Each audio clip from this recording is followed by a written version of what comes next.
Paskah. Tuhan Yesus memberkati. Oh haleluya, sungguh indah di rumah Tuhan saudara. Kita saling memberkati, kita saling menyapa satu dengan yang lain. Tuhan Yesus memberkati semuanya. Amin saudaraku. Siap memuji dan menyembah Tuhan. Amin. Haleluya. Mari kita satu dalam doa. Terima kasih Bapak dan Saudara. Waktu yang sungguh luar biasa. Saat ini kami boleh memperingati kembali kebangkitan, mengingatkan atas setiap kami Tuhan. Kami punya Tuhan yang hidup. Kami punya Tuhan yang bangkit. Haleluya. Layak Engkau dipuji dan disembah Tuhan. Ya Tuhan, Engkau sungguh sangat mengasihi setiap kami. Engkau melihat hati setiap kami Tuhan. Kami rindu memberi yang terbaik hanya bagi-Mu Yesus yang sudah mau mati bagi dosa-dosa kami. Oh haleluya. Sungguh mulia Engkau Tuhan. Pada perayaan Paskah hari ini Tuhan, kami memberi yang terbaik lewat pujian, lewat sembah yang hanya bagi-Mu Tuhan kami persembahkan dari dalam lubuk hati kami. Sebab hanya Engkau yang layak terima semuanya itu Tuhan. Terima kasih Tuhan. Mari Roh Kudus, Engkau yang memimpin ibadah ini awal pertengahan hingga akhirnya. Kami rindu masuk dalam hadirat-Mu yang kudus. Kami rindu menyenangkan hati-Mu. Terima kasih Tuhan. Dalam nama Tuhan Yesus Kristus. Haleluya. Yang sama-sama mau memuji dan menyembah Tuhan, katakan amin. Sorak-sorai bagi Tuhan. Ya yang berkata di atas pujian dengan kita saudara. Haleluya. Kasih Tuhan sungguh mulia, tulus dan sempurna mengasihiku. Amin. Pengorbanan di Kalvari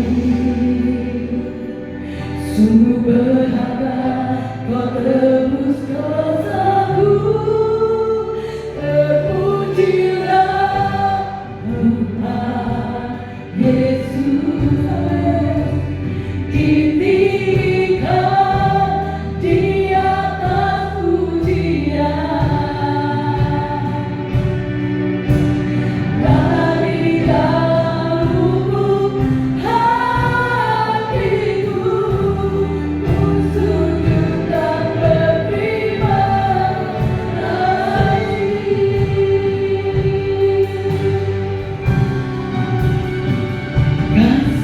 Tuhan tak bersyarat. Tak seperti cinta yang ada di dunia. Aku beri lebih dari yang layak ku terima hidupku. Terpujilah Tuhan Yesus, ditinggikan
berterima kasih Tuhan.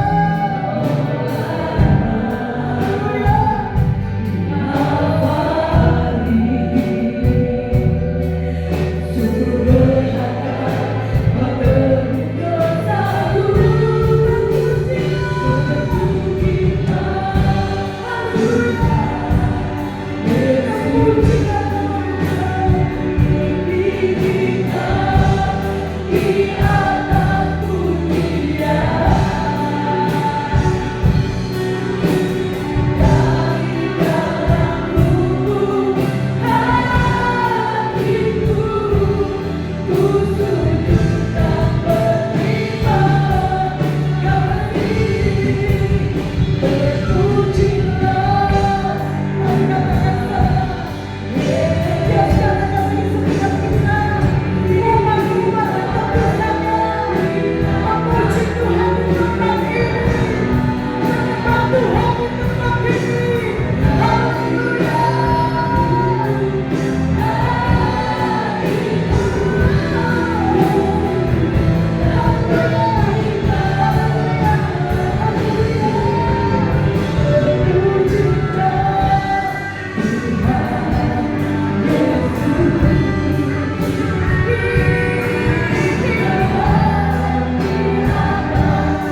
Engkau sungguh luar biasa kasih atas setiap kami. Terpujilah Tuhan Yesus. Amin saudara. Haleluya.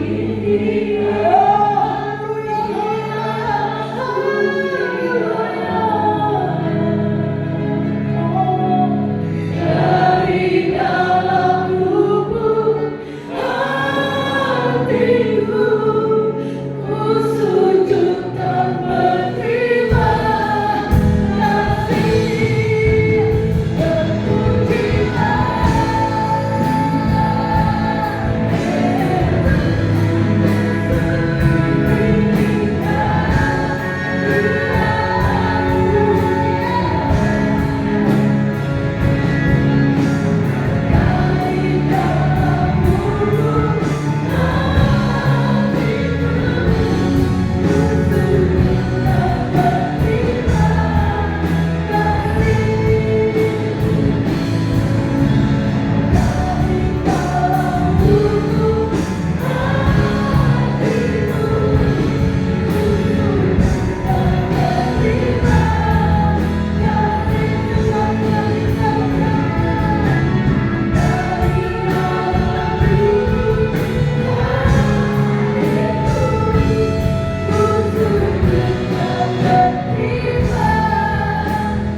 pada hari ini saudara, kebangkitan biar itu memotivasi setiap kita. Amin saudara, mengingatkan kembali kebaikan Tuhan, mengingatkan kembali kasih Tuhan. Oh terima kasih Tuhan Yesus. Sungguh besar punya kasih. Bagaimana kami harus membalas semua kebaikan-Mu dalam hidup kami Tuhan. Jesus.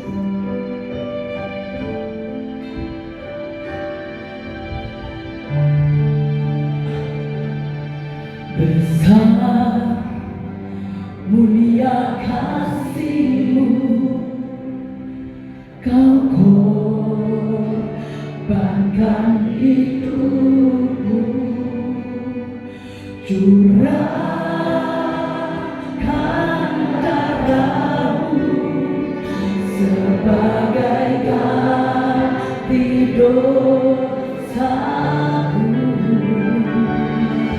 Kau berikan harapan di dalam kesesakan. Aku telah bertemu Yesus Tuhan penebusku, karena kasih-Mu yang selamatkanku, menyucikan dan menebus hidupku. Tunaikan syukur, kuasa baru, Maha mulia dan berikan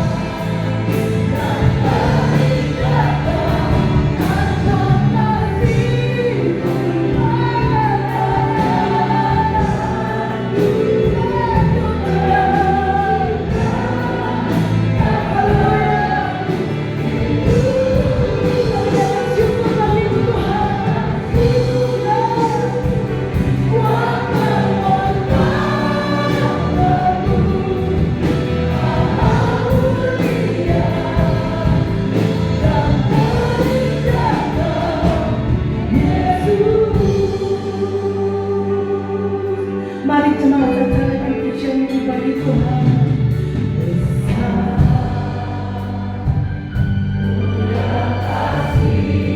Sampaikan pujian dengan penuh penyembahan.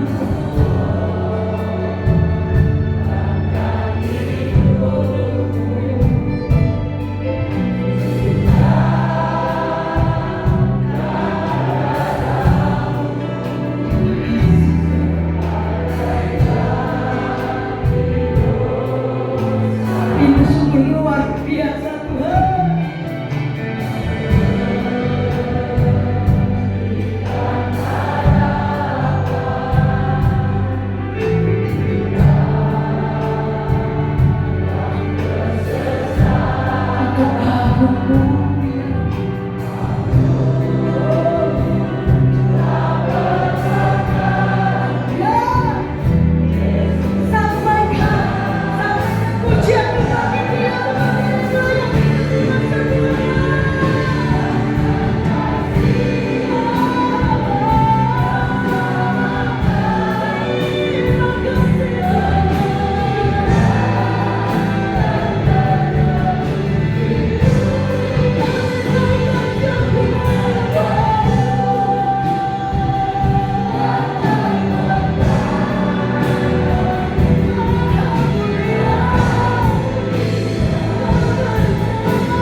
mengucapkan syukur, mengingat akan karya salib-Mu yang sungguh ajaib.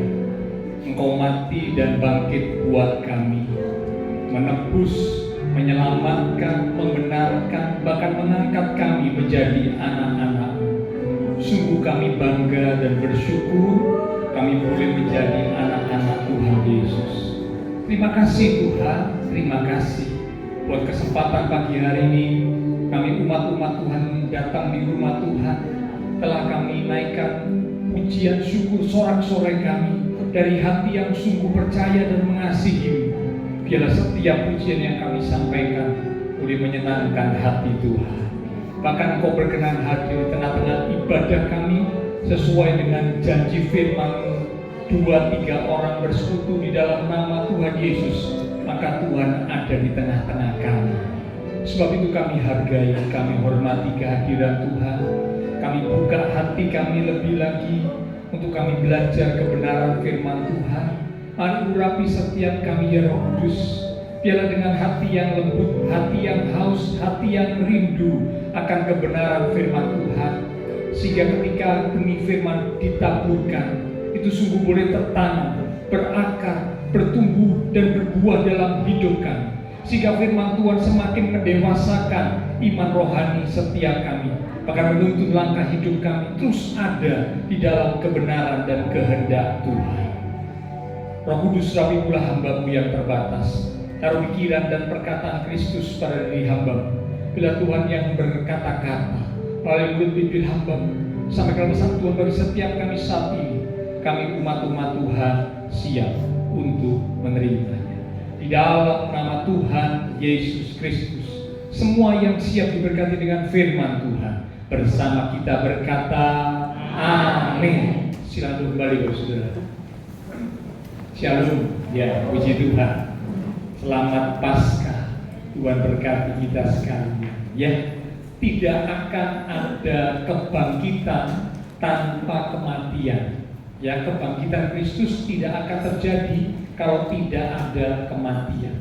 Sebab itulah Paskah bukan hanya bicara tentang kebangkitan, tapi Paskah itu adalah rangkaian peristiwa dimulai dari kematian dan kemudian kebangkitan Kristus.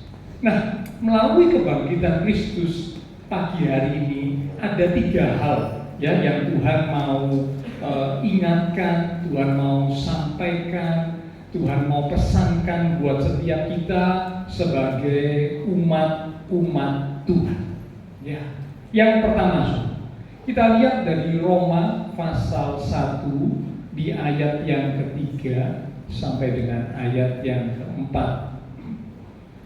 Roma 1 ayat 3 sampai dengan ayat yang keempat. Demikian firman Tuhan tentang anaknya, guru besar, yang berarti bicara tentang pribadi Tuhan Yesus, yang menurut daging diperanakkan dari keturunan Daud, karena memang Tuhan Yesus secara silsilah itu dari silsilah Daud, dan menurut roh kekudusan dinyatakan oleh kebangkitannya dari antara orang mati. Sekali lagi, oleh kebangkitannya dari antara orang mati, bahwa ia adalah anak Allah yang berkuasa, Yesus Kristus Tuhan kita. Amin. Ya, dikatakan oleh kebangkitannya, Paskah, kematian dan kebangkitan Kristus, oleh kebangkitannya dari antara orang mati, ayat ini berkata membuktikan bahwa ia adalah anak Allah yang berkuasa, Yesus Kristus Tuhan kita. Yang pertama, melalui Paskah, kematian dan kebangkitan Kristus, Tuhan Yesus memberikan bukti bahwa dirinya, pribadinya adalah anak Allah yang berkuasa atas maut dan kematian. Maut tidak berkuasa untuk menahan Tuhan Yesus di dalam kubur, meskipun ya kuburnya sudah ditutup dengan batu yang besar, dijaga oleh para pengawal atau serdadu Romawi, ya.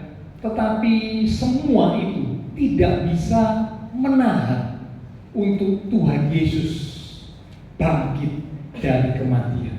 Sebab memang Tuhan Yesus Anak Allah yang berkuasa. Sungguh bangga, sungguh beruntung, dan sungguh bersyukur Bapak, Ibu, Saudara saya menyembah Tuhan Yesus Anak Allah yang berkuasa.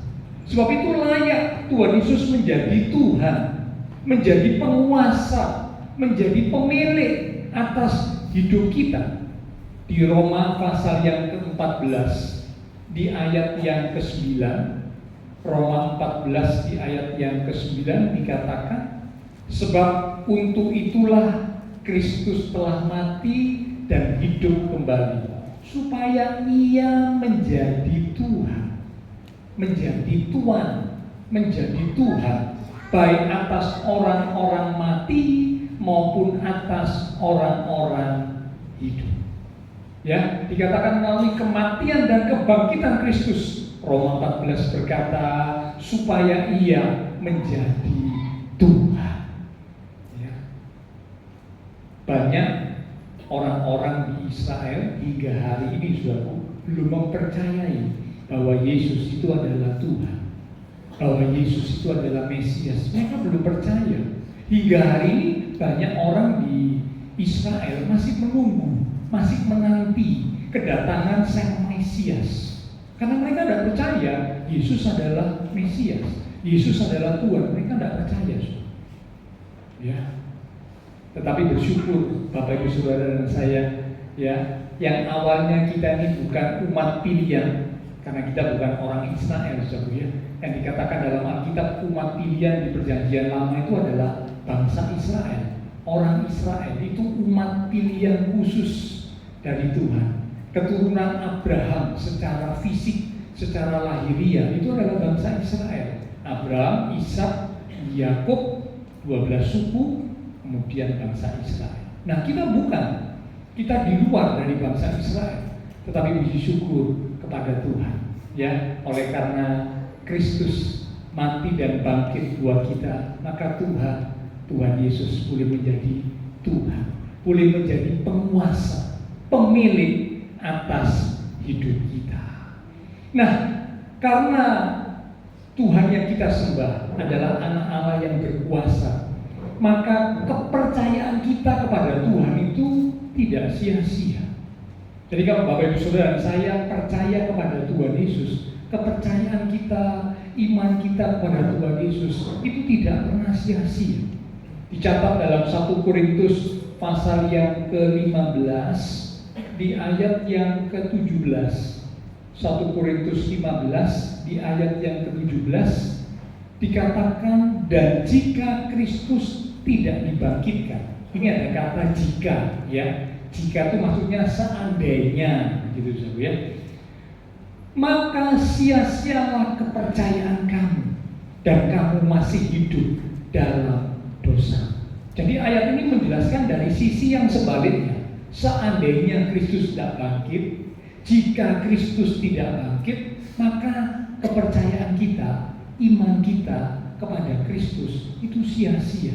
Kalau Kristus tidak bangkit dan kita masih hidup di dalam dosa, karena Kristus cuma mati tapi tidak bangkit. Ini seandainya, loh, seandainya. Tapi puji Tuhan, ya, Tuhan yang kita sembah, Anak Allah yang Maha Kuasa itu, berkuasa atas maut, berkuasa atas kematian, sehingga Dia bangkit pada hari yang ketiga, membuat iman percaya kita kepada Tuhan Yesus tidak pernah sia-sia.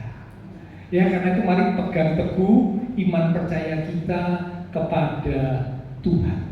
Bahkan 1 Korintus 15 di ayat yang ke-58, ya, 1 Korintus 15 di ayat yang ke-58 dikatakan, jerilah kita dalam persekutuan dengan Tuhan itu tidak pernah sia-sia.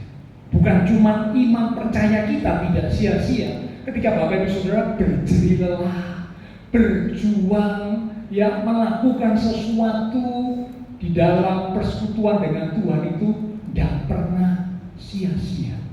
Waktu Bapak Ibu Saudara berdoa, doa kita tidak sia-sia.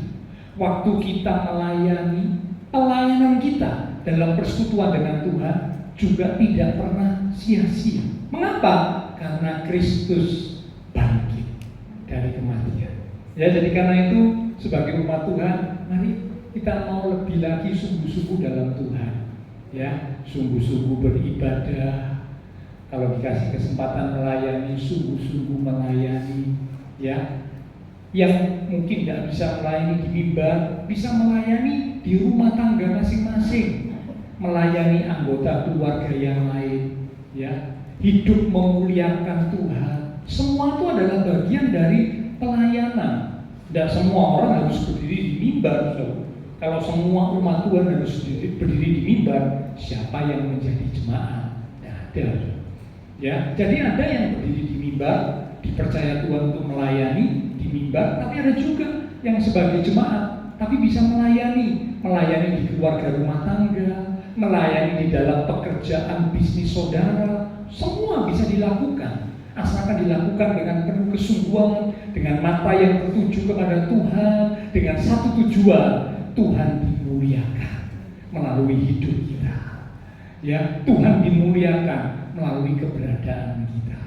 Ya, jadi karena itu jadilah kita dalam persekutuan dengan Tuhan tidak pernah sia-sia. Ya, ada jaminan iman percaya kita kepada Kristus tidak sia-sia, maka ada jaminan kepastian keselamatan. Tuhan sudah sediakan. Kristus mati dan bangkit buat kita, maka jaminan keselamatan itu tersedia. Jika kita yang mati dalam Kristus bukan moga-moga, tetapi pasti selamat. Amin. Pasti selamat.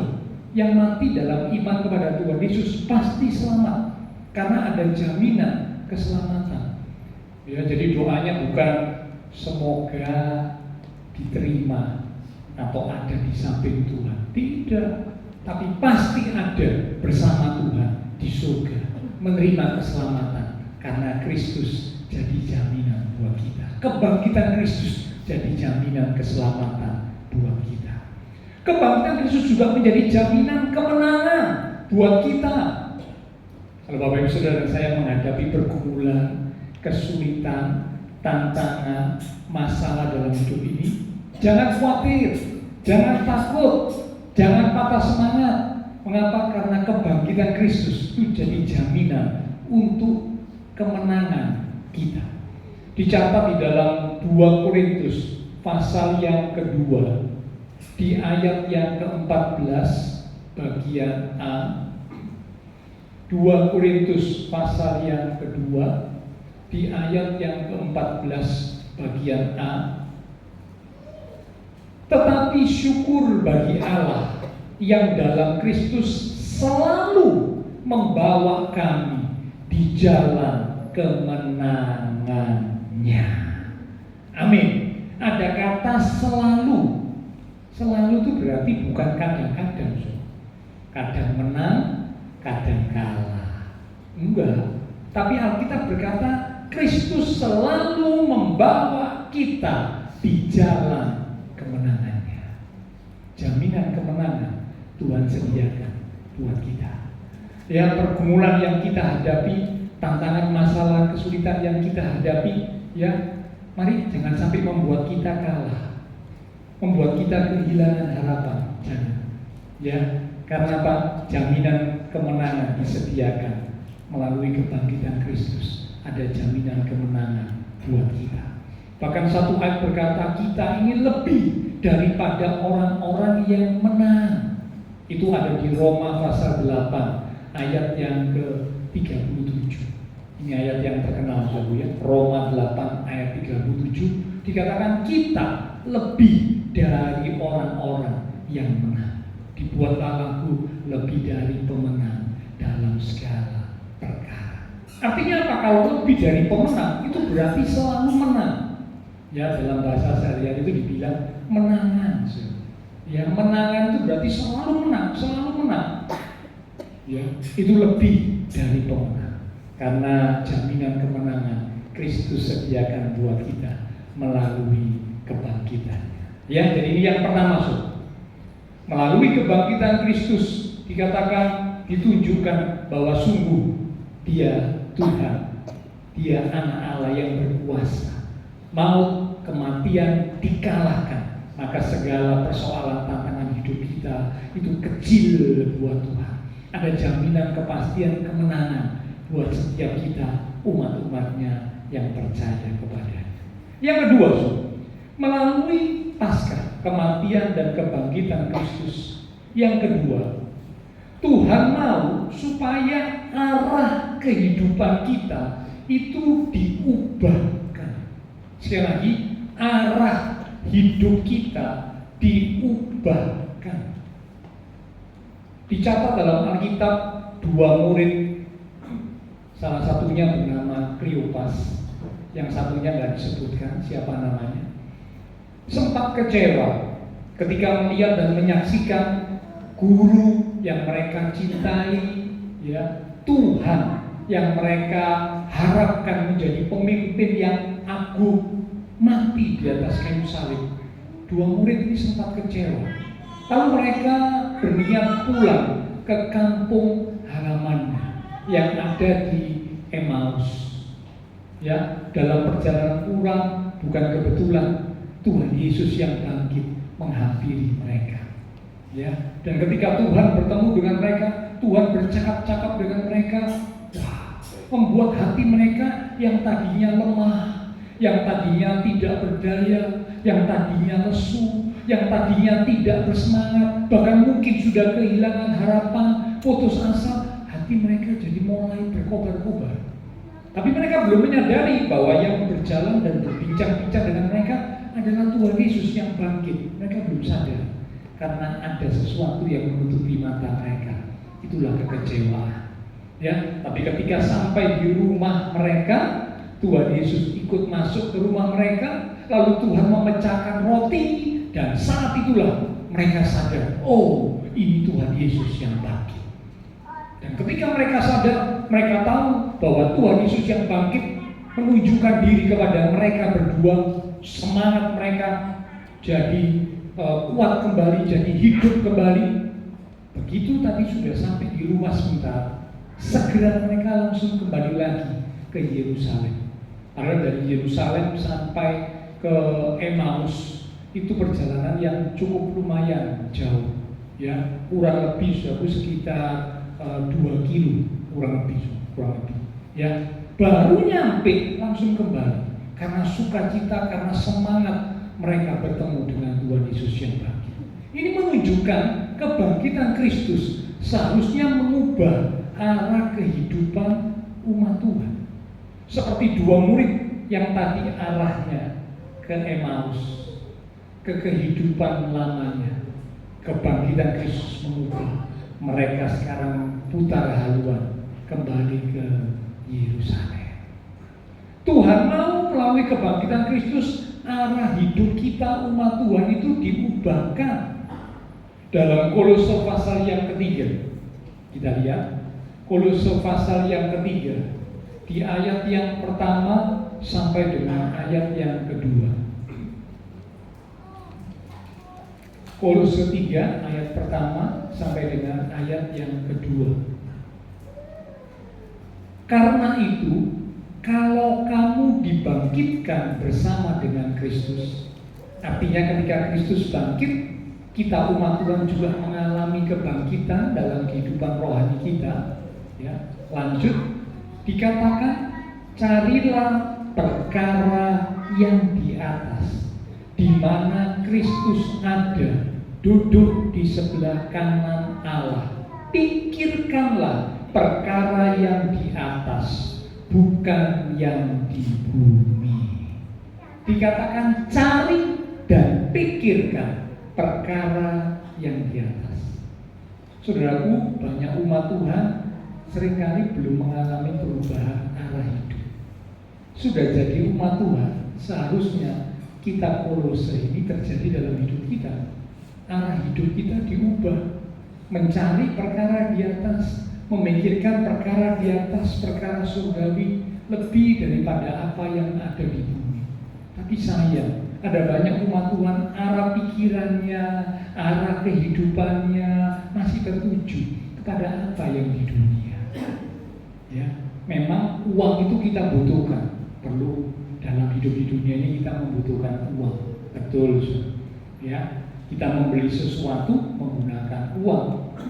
Tidak punya uang tidak bisa membeli sesuatu, betul. Tapi ingat, uang itu bukanlah segala-galanya buat hidup kita. Kalau ada umat Tuhan yang fokus hidupnya hanya uang, fokus atau tujuan hidupnya hanya perkara-perkara yang ada di dunia saja, maaf, Alkitab berkata dia adalah orang yang paling malang. Paling malang. Mungkin Bapak Ibu berkata, maksud ada tak ayat firman Tuhan seperti itu? Apakah ada ayat firman Tuhan berkata kalau umat Tuhan fokusnya hanya kehidupan di dunia saja, dia adalah orang yang paling malang? Ada. Kita lihat ya, saya tunjukkan 1 Korintus pasal yang ke-15 di ayat yang ke-19. 1 Korintus 15 di ayat yang ke-19. Perhatikan ayat ini. Jikalau kita di sini bicara tentang umat Tuhan ya, hanya dalam hidup ini saja, maksudnya hanya dalam kehidupan di dunia saja, menaruh pengharapan pada Kristus. Jadi maksudnya datang kepada Tuhan, berharap kepada Tuhan hanya untuk sekedar kehidupan atau perkara-perkara yang ada di dunia saja. Itu maksudnya. Lanjut. Maka kita adalah orang-orang yang paling malang dari segala manusia. Ya, jadi ada loh, ayat firman Tuhan yang berkata kalau umat Tuhan datang kepada Tuhan hanya sekedar pengharapan hidup di dunia saja, kasihan deh. Paling malang, bukan cuma malang loh, paling malang. Kasihan banget. Ini firman Tuhan dia ngomong. Karena itulah seharusnya umat Tuhan melalui kebangkitan Kristus arah kehidupan diubah. Dulu sebelum kenal Tuhan, mungkin tertujunya hanya kepada perkara yang ada di dunia, uang, kedudukan, kemuliaan yang ada di dunia, popularitas yang ada di dunia. Mungkin arah hidupnya cuma tertuju hal-hal itu saja. Yang dikejar dalam hidup ini yaitu uang, kedudukan, popularitas, ya, kemuliaan di dunia. Tapi setelah datang kepada Tuhan, bertemu Tuhan Yesus, kebangkitan Kristus seharusnya mengubah arah hidup umat Tuhan. Karena kalau tidak, kita berkata kasihan. Orang-orang yang seperti ini kasihan. Mengapa?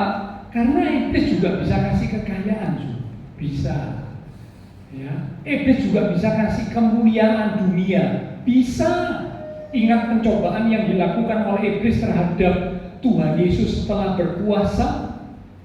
Pencobaan yang ketiga, iblis bilang waktu Tuhan dibawa ke puncak gunung, ditunjukkan semua kemuliaan kekayaan dunia. Iblis bilang begini kepada Tuhan Yesus, sembahlah aku, maka semua kemuliaan kekayaan dunia aku berikan kepada. Iblis bisa loh kasih kekayaan, bisa. Iblis kasih kemuliaan dunia, iblis kasih kedudukan yang tinggi, bisa. Karena itu ada tuh orang-orang yang datang ke tempat-tempat tertentu, ke gunung-gunung tertentu untuk cari pesugihan, cari kekayaan. Dan betul, mereka memang jadi kaya, betul musuh. Karena memang iblis bisa kasih kekayaan, bisa. Tapi saya mau ingatkan, kalau iblis memberikan sesuatu, selalu menuntut balas. Karena iblis itu pamrih. Cintanya iblis kepada manusia itu bukan cinta yang tidak bersyarat, beda dengan cintanya Tuhan, beda dengan kasihnya Tuhan. Kalau kasihnya Tuhan, itu tadi pujian berkata, kasih Tuhan tak bersyarat. Tapi kalau cintanya iblis, seolah-olah kan kayak cinta gitu ya, kasih sesuatu. Sepertinya kan cinta, memberi sesuatu. Tapi ternyata bersyarat. Syaratnya apa? Minta balasan, minta pamrih. Ya, ada pamrihnya, ada maunya. Ya, nanti biasanya kalau orang sudah minta dari iblis, minta pesugihan, ada saja ya istrinya agak kurang waras, keluarganya ada yang sakit-sakitan, atau bahkan mungkin mengalami kecelakaan yang mengenaskan. Mengapa? Karena iblis minta balasan, iblis minta tumbal. Jadi kalau ada anak Tuhan yang datang minta kepada iblis, aduh, konyol, mestinya datang pada Tuhan Yesus. Dia Allah yang berkuasa. Dia sanggup untuk memberkati kita. Ya, sebenarnya dunia dan isinya ini adalah miliknya Tuhan Yesus. Cuman sekarang iblis itu sepertinya mau mengambil alih. Ya, iblis sepertinya ingin mengiming-iming manusia supaya ikut iblis, diberi kekayaan. Padahal sebenarnya dunia dan isinya ini miliknya Tuhan. Tapi ya itu iblis berusaha melakukan tipu daya untuk memikat, menarik manusia datang dan percaya kepada iblis. Ya, tapi kita umat Tuhan jangan lakukan hal itu. Ya, oke, nah kita kembali. Jadi kalau dalam hidup ini saja kita menaruh pengharapan kepada Kristus, kita berkata kita adalah orang yang paling malang. Ya, jadi karena itu kalau kita datang kepada Tuhan, jangan hanya untuk perkara yang ada di dunia. Ubah arah hidup kita. Fokus tujuan hidup kita yang terutama adalah untuk Tuhan, untuk kemuliaan Tuhan, mencari perkara-perkara yang di atas, perkara-perkara surgawi, lebih daripada apa yang ada di bumi. Kalau kita lakukan itu, ingat Matius 6 berkata, Matius 6 ayat 33, kalau kamu mencari kerajaan Allah dan kebenarannya, ini perkara surgawi, maka semuanya itu ditambahkan kepadamu. Apa kata semuanya itu maksudnya? Adalah bicara tentang perkara jasmani, makanan, pakaian, ya, kebutuhan jasmani kita Tuhan akan tambahkan. Sehingga Alkitab berkata tidak akan kekurangan sesuatu pun yang baik orang-orang yang takut akan Tuhan. Tuhan menjamin kehidupan kita. Ya, jadi yang kedua, melalui kebangkitan Kristus seharusnya arah kehidupan umat Tuhan diubahkan. Kalau arah kehidupan umat Tuhan diubahkan, maka hidup umat Tuhan juga pasti akan mengalami perubahan. Pasti, arahnya berubah, hidupnya pasti juga berubah. Nah, 1 Petrus mencatat beberapa ciri kehidupan umat Tuhan yang diubahkan. Karena Kristus bangkit, arah kehidupan umat Tuhan diubahkan, hidup umat Tuhan diubahkan, maka hidup umat Tuhan yang diubahkan itu setidaknya punya 3 ciri. Ada 3 ciri hidup umat Tuhan yang diubahkan. Ya, kita lihat 1 Petrus pasal yang pertama, di ayat yang ketiga mulai. Ini 3 ciri umat Tuhan yang hidupnya diubahkan. 1 Petrus pertama, ayat yang ketiga mulai. Terpujilah Allah dan Bapa Tuhan kita Yesus Kristus, yang karena rahmat-Nya yang besar telah melahirkan kita kembali oleh kebangkitan Yesus Kristus dari antara orang mati. Sekali lagi, oleh kebangkitan Yesus Kristus dari antara orang mati. Perhatikan kalimat berikut, kepada suatu hidup yang penuh pengharapan. Ciri yang pertama, umat Tuhan yang hidupnya diubahkan.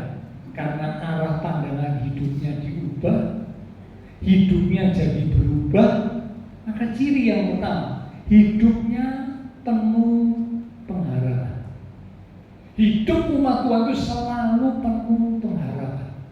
Tantangan, masalah, kesulitan apapun tidak akan membuat umat Tuhan kehilangan harapan. Tidak akan. Mengapa? Karena Kristus sudah bangkit kok. Maka seharusnya kita sadar hidup kita ini penuh dengan pengharapan. Jadi umat Tuhan yang hidupnya diubahkan, maka hidupnya pasti penuh dengan pengharapan. Ciri yang kedua, tetap 1 Petrus pertama di ayat yang kelima,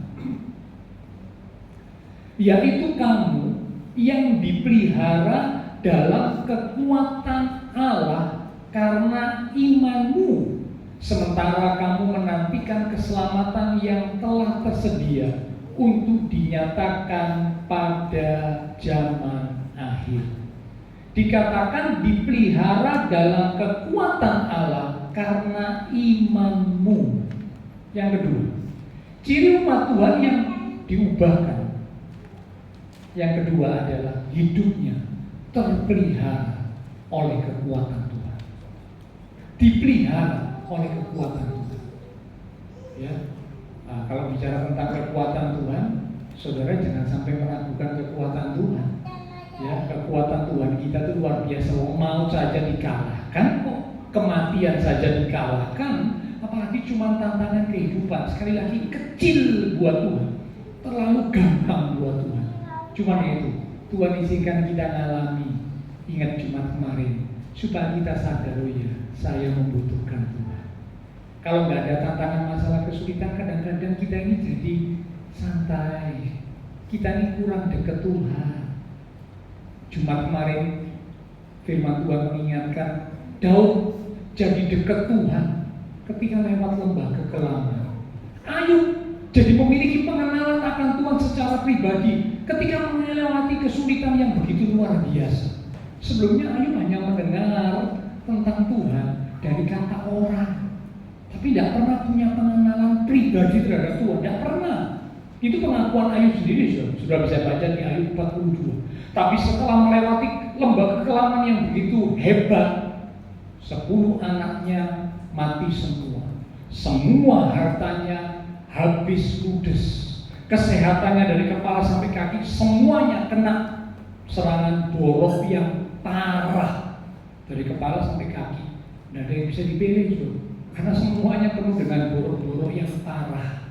Digarapnya dengan kepingan beling, ya, karena parahnya. Istrinya tidak mendukung, memotivasi. Istrinya malah berkata, kutukilah alam dan matilah. Wow, istri yang kurang ajar banget nih. Harusnya istri itu jadi penolong buat suami, tapi ini istri yang rupanya hanya mau di saat senang, saat susah ditinggal suaminya. Ya, karena itu biasanya janji pernikahan mengingatkan, ya, bersama-sama dalam keadaan suka dan duka, sehat dan sakit. Nah, janji pernikahan kan seperti itu. Ya, jangan sampai kalau seneng, kalau kaya, ya, kalau makmur, kalau sukses, oh ini suamiku tercinta. Tapi kalau ada tantangan masalah kesulitan, suaminya mulai mengalami goncangan ekonomi, nah ditinggal, pergi dengan pria lain. Ini istri kurang ajar. Ya, tapi saya percaya jemaat Tuhan gak ada yang seperti itu. Amin. Gak ada yang seperti itu, karena kita mau belajar setia. Setia kepada pasangan kita. Kalau kita gak setia kepada pasangan kita, bagaimana kita bisa setia kepada Tuhan? Tidak mungkin. Alkitab berkata, bagaimana engkau bisa mengasihi Tuhan yang tidak kelihatan? Bagaimana engkau bisa setia kepada Tuhan yang tidak kelihatan? Kalau engkau tidak bisa mengasihi dan setia kepada yang kelihatan, manusia yang kelihatan, suamimu, istrimu, orang tuamu, anak-anakmu. Kalau engkau nggak bisa mengasihi dan setia kepada mereka yang kelihatan, tidak mungkin bisa setia dan mengasihi kepada Tuhan yang tidak kelihatan. Omong kosong. Itu Alkitab berkata begitu, ya. Jadi mari kita kembali, ya. Kita mau sama-sama saling setia, saling mengasihi, saling mendukung satu dengan yang lain. Melalui tantangan masalah kesulitan membawa Ayub punya pengenalan pribadi dengan Tuhan. Ya. Jadi karena itu yang kedua, ciri umat Tuhan yang hidupnya berubah, hidupnya diubahkan. Yang kedua, hidupnya pasti terpelihara di dalam kekuatan Allah. Yang ketiga, ciri umat Tuhan yang hidupnya diubahkan. Mengapa diubahkan? Karena arah kehidupannya berubah. Arah hidupnya berubah, hidupnya diubahkan. Ya. Yang ketiga cirinya ada di ayat yang ke-6. Tetap 1 Petrus pertama, ya, di ayat yang ke-6. Bergembiralah akan hal itu, sekalipun sekarang ini kamu seketika harus berduka cita oleh berbagai-bagai pencobaan. Dikatakan bergembira, bersuka cita. Yang ketiga, ciri umat Tuhan yang hidupnya diubahkan, hidupnya itu penuh sukacita. Sekali lagi, hidupnya itu penuh sukacita. Sekalipun ada tantangan, ada masalah. Nah tadi ayat 6 kan jelas itu berkata, bergembiralah sekalipun sekarang ini kamu seketika harus berduka cita oleh berbagai-bagai pencobaan. Tetap bisa bersuka cita. Ada masalah, ada kesulitan, ada pergumulan, tetap bisa bersuka cita. Itu hidup yang diubahkan. Tapi kalau hidup yang tidak diubahkan, tahunnya cuma menggerutu, tahunnya cuma bersungut-sungut. Seperti siapa? Seperti bangsa Israel. Tidak tahu bersyukur. Sudah melihat, sudah alami pertolongan Tuhan yang dahsyat dan ajaib. Tapi sedikit ada masalah, ngomel. Sedikit ada masalah, bersungut-sungut. Sedikit ada masalah, protes kepada Tuhan. Lalu berkata, lebih baik kami kembali ke Mesir. Ini umat Tuhan yang belum diubahkan. Umat Tuhan yang sudah diubahkan meskipun mengalami pencobaan, masalah, kesulitan, tetap bisa bersuka cita. Itu ciri umat Tuhan yang hidupnya diubahkan. Ya, nah kita jangan ngoreksi orang lain, kita koreksi diri kita saja. Adakah 3 ciri ini benar-benar nyata dalam hidup kita? Yang pertama, ya cirinya hidupnya selalu penuh pengharapan. Jadi tidak boleh putus asa, selalu punya pengharapan. Yang kedua, hidupnya terpelihara dalam kekuatan Allah. Dan yang ketiga, dikatakan hidupnya selalu penuh dengan sukacita, meskipun mengalami kesulitan. Nah, kalau 3 ini ada, berarti hidup kita sudah diubahkan Tuhan.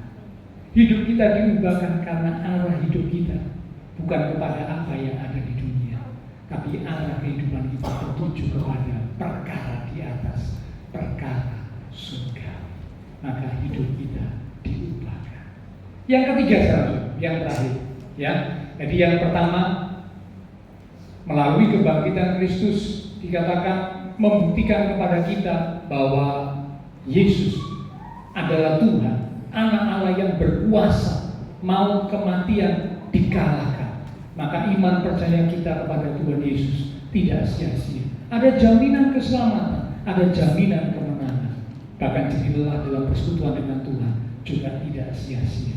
Yang kedua, arah hidup diubahkan, sehingga hidup diubahkan. Arahnya berubah, hidupnya jadi berubah. Dengan ciri 3 hal ini, ya, penuh pengharapan, terpelihara dalam kekuatan Allah, dan penuh sukacita. Sekarang yang ketiga, yang terakhir, ya.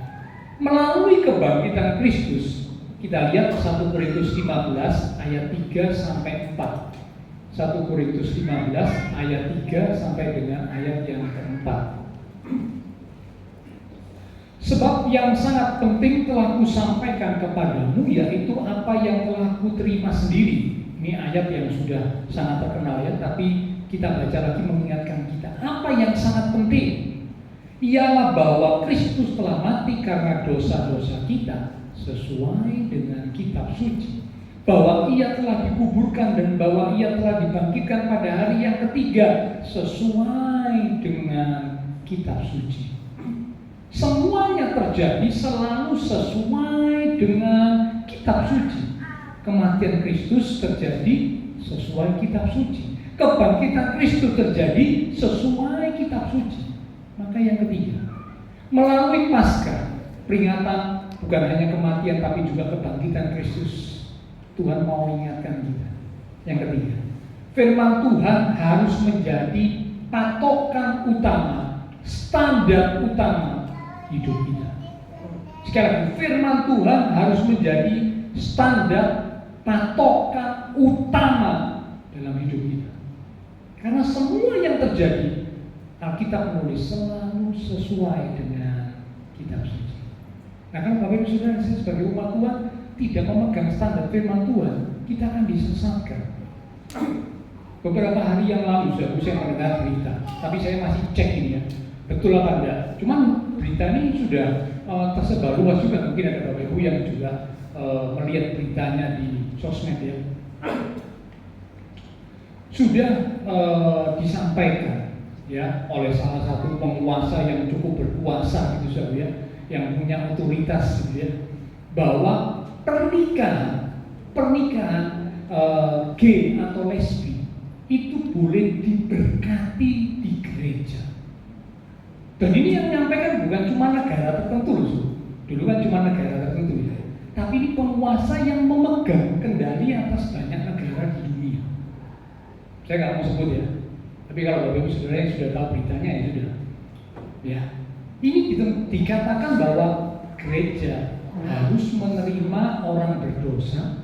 Karena menerima orang berdosa, maka mereka ketika mereka hidup dalam dosa, homoseksual, lesbian, gay, mereka minta pemberkatan nikah di gereja. Gereja harus mau menerima dan memberkati pernikahan mereka. Karena Tuhan Yesus datang ke dunia mencari orang berdosa, katanya begitu alasannya. Betul memang, Tuhan datang mencari orang berdosa, betul. Tetapi Tuhan tidak pernah kompromi dengan dosa. Tuhan cari orang berdosa, betul. Tapi Tuhan tidak pernah kompromi dengan dosa, tidak pernah. Nah ini ada yang mengartikan karena Tuhan datang ke dunia cari orang berdosa, maka gereja harus menerima orang berdosa, betul.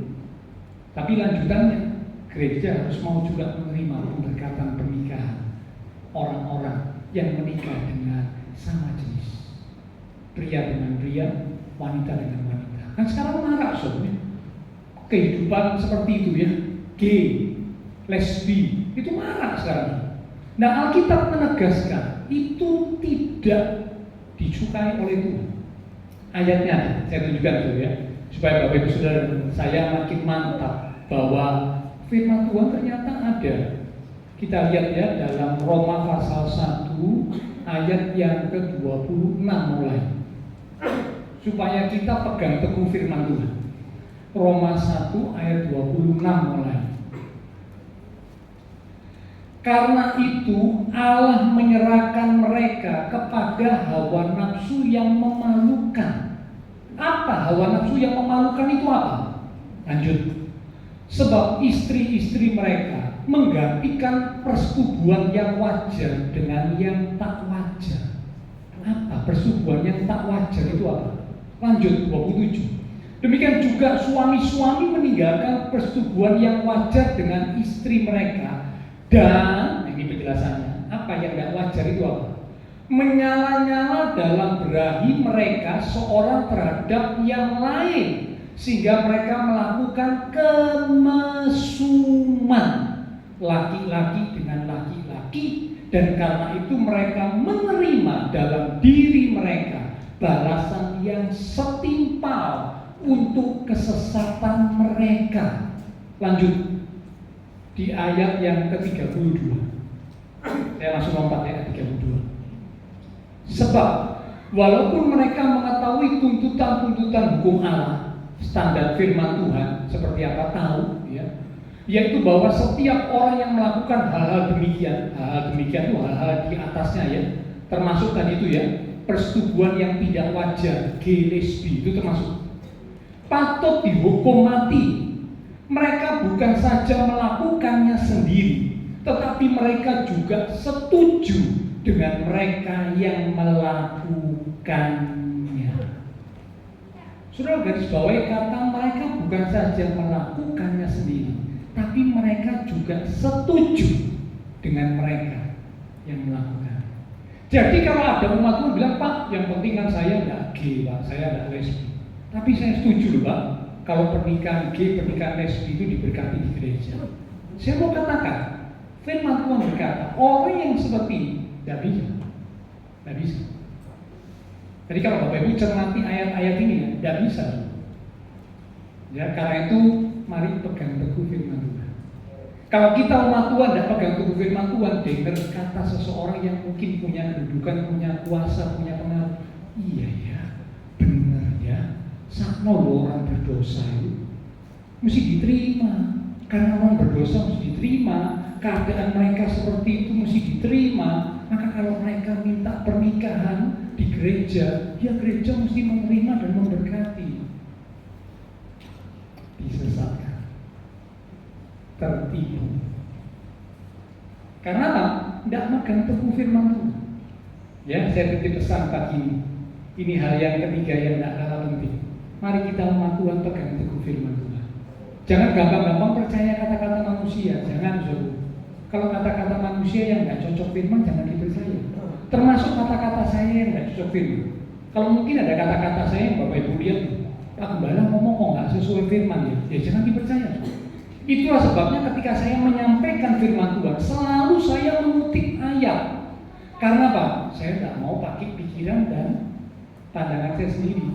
Kalau saya pakai pikiran dan pandangan saya sendiri, saya bisa salah, saya bisa dibelokkan, disesatkan. Tapi saya pakai dasar firman Tuhan, kebenaran firman Tuhan. Jadi karena itu kalau umat Tuhan, saya ajak hanya buka Alkitab, jangan ngomong gini ya. Aduh, kalau ini ikuti firman Tuhan yang disampaikan Pak Gembala ini capek, bolak-balik buka Alkitab. Loh jangan. Buka Alkitab ini penting karena ini standar kita, ini patokan kita. Loh kalau tidak buka Alkitab mau buka apa? Buka buku primbon, buka buku pintar, konyol kan? Ya Alkitab yang harus dibuka karena standar hidup orang percaya itu firman Tuhan. Kematian Kristus sesuai firman Tuhan, kebangkitan Kristus juga sesuai dengan kitab suci firman Tuhan. Nah kalau umat Tuhan tidak pegang teguh firman Tuhan kan, maaf, sangat bodoh. Sangat bodoh, gampang ditipu iblis, gampang disesatkan oleh iblis, gampang diperdaya oleh iblis, akhirnya tersesat. Ya, jadi yang ketiga melalui kebangkitan, kematian dan kebangkitan Kristus, yang ketiga Tuhan mau biarlah firman Tuhan menjadi standar, patokan utama dalam hidup kita. Bukan perkataan manusia, siapapun dia, kalau tidak cocok firman, tidak sesuai firman, jangan diterima. Tapi kalau sesuai firman, harus diterima. Karena firman Tuhan ini kebenaran yang sejati. Itulah firman Tuhan. Mari pegang teguh firman Tuhan. Langit dan bumi akan berlalu, tetapi firman Tuhan tetap untuk selama-lamanya. Ya, penutup yang terakhir. Nah, setelah kita belajar 3 hari melalui kematian dan kebangkitan Kristus, yang pertama menunjukkan Dia, Yesus adalah Tuhan, Allah yang Maha Kuasa. Ya. Yang kedua, melalui peristiwa kematian dan kebangkitan Kristus, Tuhan mau arah hidup kita diubahkan, sehingga hidup kita juga berubah. Dan yang ketiga, melalui kematian dan kebangkitan Kristus yang terjadi sesuai firman Tuhan, mari jadikan firman Tuhan sebagai standar, patokan utama dalam hidup kita. Maka, menutup, biarlah kita umat Tuhan rindu untuk semakin mengenal Tuhan dan kuasa kebangkitan Kristus. Dalam Filipi pasal 3 di ayat yang ke-10, ini ayat-ayat yang hampir terakhir. Filipi 3 di ayat yang ke-10 dikatakan, yang ku kehendaki ialah mengenal Dia dan kuasa kebangkitannya. Cukup sampai situ. Ya, mengenal Tuhan dan kuasa kebangkitannya. Biar ini menjadi doa kita, kerinduan kita. Tuhan, aku rindu untuk semakin bertumbuh dalam pengenalan akan Tuhan, bertumbuh dalam pengenalan akan kuasa kebangkitan Tuhan. Ya. Nah, supaya kita bisa bertumbuh dalam mengenal Tuhan, bertumbuh dalam mengenal kuasa kebangkitan Tuhan, maka dibutuhkan roh hikmat dan wahyu. Kalau tidak punya roh hikmat dan wahyu, sulit untuk bertumbuh dalam pengenalan akan Tuhan, sulit untuk bertumbuh dalam pengenalan akan kuasa kebangkitan Kristus. Sulit. Kita baca ayatnya sebagai penutup. Efesus pasal yang pertama, di ayat yang ke-17 mulai sampai dengan ayat yang ke-20. Efesus pasal pertama ayat yang ke-17 mulai. Setelah ini Tuhan bisa kembali maju ke depan, ya. Demikian firman Tuhan, Efesus pertama ayat 17 mulai. Dan meminta kepada Allah Tuhan kita Yesus Kristus, yaitu Bapa yang mulia itu, supaya Ia memberikan kepadamu roh hikmat dan wahyu. Sekali lagi, roh hikmat dan wahyu untuk mengenal Dia dengan benar. Jadi untuk bertumbuh dalam mengenal Tuhan dengan benar, bertumbuh mengenal kuasa kebangkitan Kristus dengan benar, dikatakan memerlukan roh hikmat dan wahyu. 18. Dan supaya Ia menjadikan mata hatimu terang, agar kamu mengerti pengharapan apakah yang terkandung dalam panggilanmu, betapa kayanya kemuliaan bagian yang ditentukannya bagi orang-orang kudus. Garis bawahi kata kemuliaan bagi orang kudus. 19. Dan betapa hebat kuasanya bagi kita yang percaya sesuai dengan kekuatan kuasanya. Garis bawah kata hebat kuasanya percaya bagi yang percaya, ya. 20. Yang dikerjakannya di dalam Kristus dengan membangkitkan dia dari antara orang mati dan menundukkan dia di sebelah kanannya di surga, jauh lebih tinggi dari segala pemerintah dan penguasa dan kekuasaan dan kerajaan dan tiap-tiap nama yang dapat disebut, bukan hanya di dunia ini saja, melainkan juga di dunia yang akan datang. Bapak Ibu Saudara, untuk bertumbuh dalam mengenal Tuhan dengan benar, bertumbuh dalam mengenal kuasa kebangkitan Tuhan dengan benar, maka dibutuhkan roh hikmat dan wahyu. Minta Tuhan, beri aku roh hikmat dan wahyu, supaya dengan roh hikmat dan wahyu aku bisa semakin mengenal Tuhan dengan benar. Aku semakin mengenal kuasa kebangkitan Kristus dengan benar. Ya. Nah, kalau kita mengenal Tuhan dengan benar, mengenal kuasa kebangkitan Kristus dengan benar, maka kita akan menjadi orang yang semakin percaya. Nah, orang yang percaya tadi dikatakan akan mengalami kehebatan kuasa Tuhan. Tadi dikatakan betapa hebat kuasanya bagi orang yang percaya. Karena kita mengenal Tuhan dengan benar, mengenal kebangkitan Kristus dengan benar, maka kita semakin percaya kepada Tuhan. Maka kita mengalami kehebatan kuasa Tuhan, kedahsyatan kuasa Tuhan dalam hidup kita. Lalu kemudian bagi kita yang mengenal Tuhan dan kuasa kebangkitan lebih lagi dengan benar, ya, bukan hanya jadi semakin percaya, tapi juga jadi semakin kudus. Nah, umat Tuhan yang semakin kudus dikatakan dia akan mengalami kemuliaan. Tadi Yesus berkata, betapa kayanya itu kemuliaan yang ditentukan bagi orang-orang kudus. Yang kudus, yang semakin kudus, karena bertumbuh dalam pengenalan akan Tuhan, mau belajar hidup semakin suci, hidup semakin kudus, maka akan menerima kemuliaan yang Tuhan sediakan bagi umat-umatnya yang mau belajar hidup kudus. Dan semua ini terjadi kalau kita punya kerinduan untuk mengenal Tuhan dan kuasa kebangkitan Tuhan dengan lebih lagi. Dan itu hanya bisa terjadi kalau roh hikmat dan wahyu ada pada kita. Minta Tuhan, beri aku roh hikmat dan wahyu, supaya aku makin mengenal Tuhan, mengenal kuasa kebangkitan Kristus dengan benar, dan akhirnya aku semakin percaya, aku semakin kudus. Kalau aku semakin percaya, kuasa kehebatan Tuhan itu makin nyata. Kalau aku semakin kudus, kemuliaan Tuhan semakin nyata dalam hidupku. Amin. Bila firman Tuhan boleh jadi berkat untuk kita sekalian, kita akan responi firman Tuhan yang sudah kita terima bersama pada pagi hari ini. Melalui kematian dan kebangkitan Kristus menunjukkan bahwa memang Yesus adalah Tuhan yang layak untuk disembah. Dia adalah Allah yang mulia, yang layak untuk dipuji, diagungkan selama-lamanya.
bangga punya Allah seperti-Mu Tuhan. Engkau Allah yang maha dahsyat. Haleluya. Engkau Allah yang maha kuasa. Engkau Allah yang layak untuk dipuji. Engkau Allah yang layak untuk disembah. Haleluya.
Terima kasih Tuhan.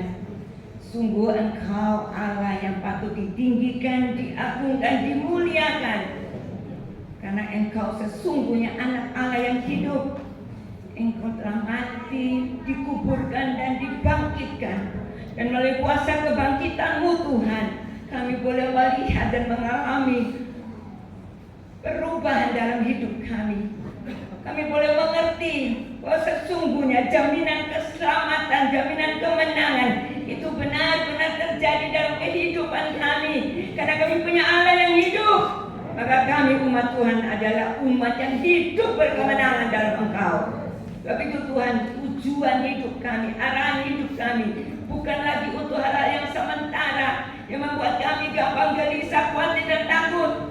Tapi kami punya Allah yang hidup, kami punya pengharapan, kami yakin pengharapan dalam Tuhan tidak pernah mengecewakan. Sebab itu Tuhan, kami taruhkan sepenuhnya harapan kami hanya kepada Tuhan Yesus Kristus yang sudah bangkit untuk kami. Kuasa kebangkitan-Mu memelihara hidup kami, menjamin kami selama kami hidup di dunia sampai kepada kehidupan yang kekal. Asal kami mau tetap tinggal melekat kepadamu. Engkau beri kami damai sejahtera, Engkau beri kami sukacita di tengah-tengah tantangan masalah hidup yang saat ini dialami oleh semua manusia.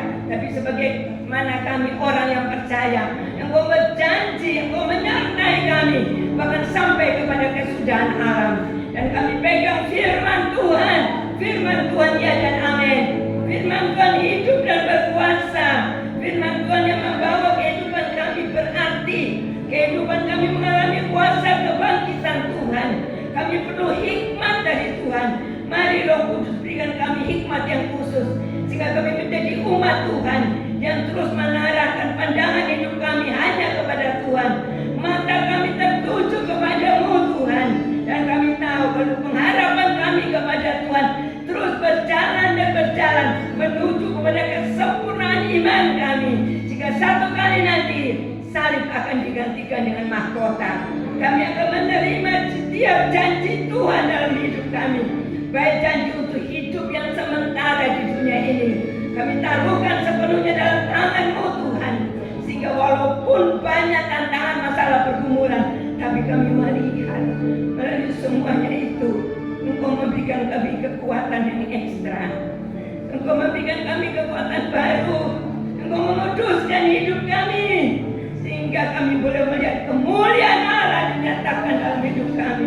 Kami boleh mengalami perkara-perkara yang indah bersama Tuhan. Supaya itu mantapkan hati kami, supaya sekali kami percaya kepada Tuhan Yesus, tetap Tuhan Yesus yang kami pegang, yang kami ikuti, yang kami taruh dalam hidup kami, yang menguasai kami, yang menjadi raja dalam hidup kami. sehingga hidup kami menjadi hidup yang terus memuliakan nama Tuhan. Terima kasih Bapak, kami percaya siang hari ini setiap kami umat Tuhan yang membuka hati kami, yang menerima kebenaran firman Tuhan dengan rasa haus dan lapar, saat ini kami boleh mengalami kuasa kebangkitan Tuhan terjadi dalam hidup kami.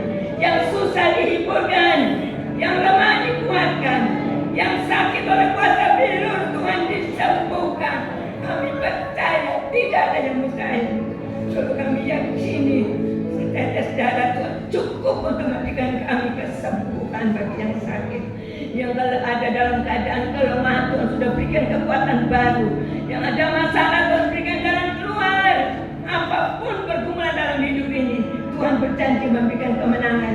Dan itu terjadi, bahkan Engkau jadikan kami lebih dari pemenang. Karena Engkau telah berjuang memenangkan semuanya di atas salib. Dan kami umat Tuhan, Engkau jadikan lebih dari pemenang. Terima kasih Bapak, meteraikan firman kebenaran dalam hidup kami. Berhidup kami terus dikuasai oleh kebenaran firman Tuhan. Hari demi hari langkah kami supaya tetap tertuju kepada firman yang hidup dan berkuasa, yang adalah Engkau sendiri Tuhan. Terima kasih Bapak, terima kasih Tuhan sudah mengurapi hamba-Mu, Bapak Gembala yang menyampaikan kebenaran firman-Mu. Kami percaya urapan Roh Kudus Tuhan tambahkan, sehingga ada roh hikmat wahyu dari Tuhan dapat menyingkapkan kebenaran firman-Mu yang sangat kami butuhkan. Sehingga ketika kami pegang firman, kami tidak akan tersesat. Ketika kami mengikuti firman, hidup kami menuju kepada kedewasaan. Dan ketika kami melakukan firman, kami dipersiapkan untuk menjadi mempelai Kristus. Terima kasih Bapa, terpujilah nama-Mu.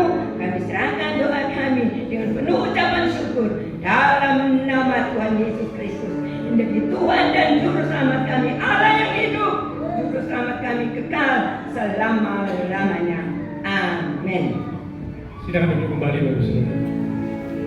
Nanti pada waktu pulang saya berharap Bapak Saudara bisa keluar pelan-pelan bergantian, karena ada bingkisan Paskah yang akan kita terima bersama-sama dan ada ayat firman Tuhannya, ya. Kiranya firman Tuhan yang ada di bingkisan Paskah ini boleh jadi berkat buat kita sekalian, nanti diterima di depan pada waktu Bapak Ibu Saudara keluar. Jadi karena itu dengan segala kerendahan hati kami mohon bisa tidak berjubel lebih dahulu ya, kali bergantian itu supaya bisa berjalan dengan baik pembagian bingkisan Paskah.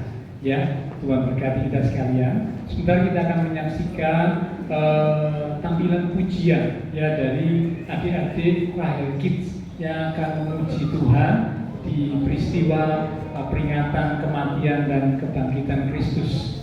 Biarlah Tuhan yang dimuliakan. Kita berikan tepuk tangan bagi Tuhan Yesus. Haleluya. Silakan.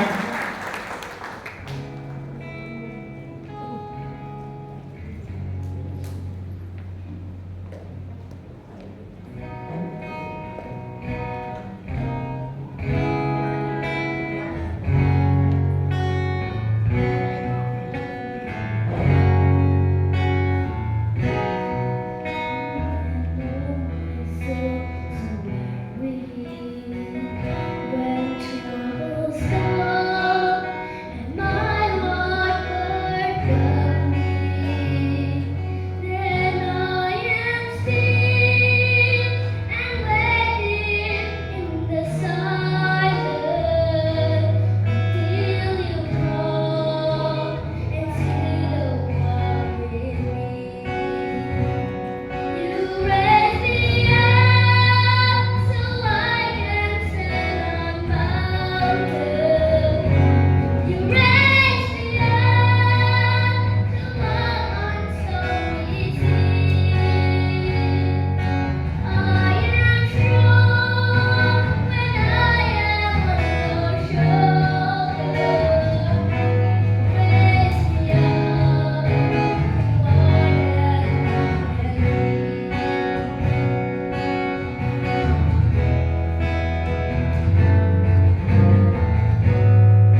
Terima kasih Tuhan, sungguh Engkau anak domba Allah yang datang ke dunia demi untuk mati menebus dosa kami manusia. Dan kami bersyukur Engkau tidak hanya mati, tetapi Engkau bangkit, mengalahkan kuasa maut, menunjukkan bahwa Engkau Allah yang hidup, yang layak untuk disembah dan diagungkan. Karena itu biarlah setiap kami umat-umat Tuhan di peringatan Paskah kali ini, iman kami boleh semakin teguh, semakin hari kami boleh semakin percaya, bahkan mempercayakan dan menyerahkan seluruh kehidupan kami sepenuhnya ke dalam tangan Tuhan. Karena hanya di dalam tangan Tuhanlah ada pertolongan, ada kekuatan, ada kemenangan, hanya ada di dalam tangan-Mu ya Tuhan. Terima kasih Tuhan. Hamba berdoa untuk setiap umat-umat Tuhan. Hamba mohon biarlah berkat-Mu Kau curahkan untuk setiap umat-umat-Mu. Diberkati iman rohani, diberkati keluarga rumah tangga, diberkati usaha pekerjaan, diberkati studi sekolah, kesehatan kami, bahkan masa depan yang indah penuh dengan pengharapan Tuhan sediakan bagi setiap umat-umat-Mu ya Tuhan. Terima kasih Tuhan, semua yang sudah melayani persembahan yang dipersembahkan, demikian juga persembahan pujian dari anak-anak adik-adik Rahel Kids, semua yang dilakukan untuk memuliakan Tuhan, Allah sumber segala berkat akan memberkati kembali dan memakai kehidupan kami untuk kami boleh lebih lagi memuliakan Tuhan, berkarya bagi kemuliaan Tuhan. Terima kasih Tuhan Yesus. Kami berdoa pula memberkati bangsa negara kami Indonesia, pemimpin-pemimpin bangsa kami, kota kami Surabaya, bahkan juga tetangga lingkungan sekitar gereja Tuhan. Tuhan berkati mereka sekalian. Terima kasih Tuhan. Berkati di mana umat Tuhan akan menerima bingkisan Paskah. Di bingkisan Paskah ada ayat firman Tuhan. Biarlah Tuhan, firman Tuhan yang diterima oleh setiap umat Tuhan boleh menjadi rema yang mengingatkan, yang menghibur, yang menguatkan, bahkan juga mungkin menegur kami. Tetapi semua itu adalah bukti bahwa Tuhan mengasihi kami. Tuhan ingin supaya kami boleh tetap ada di dalam jalan dan kebenaran Tuhan senantiasa. Terima kasih Tuhan. Kami berdoa juga memberkati setiap umat Tuhan yang berulang tahun sepanjang minggu ini dengan pertambahan usia yang Tuhan beri, membawa kami semakin dekat Tuhan, semakin cinta Tuhan, semakin sungguh-sungguh di dalam Tuhan. Setelah selesai ibadah, kami akan berpisah satu dengan yang lain, kembali ke keluarga kami, rumah tangga kami, aktivitas kami. Biarlah segala berkat, anugerah, damai, sukacita yang melimpah dari Allah Bapa Surgawi, kasih Tuhan Yesus Kristus, dan persekutuan dengan kuasa Roh Kudus akan terus memimpin menuntun langkah kehidupan setiap kita. Itu terus menyertai kita sekalian mulai pagi siang ini sampai Maranatha, Tuhan Yesus datang kembali. Di dalam nama Tuhan Yesus Kristus, semua yang percaya diberkati Tuhan. Mari bersama dengan iman kita berkata, amin. Tuhan berkati kita.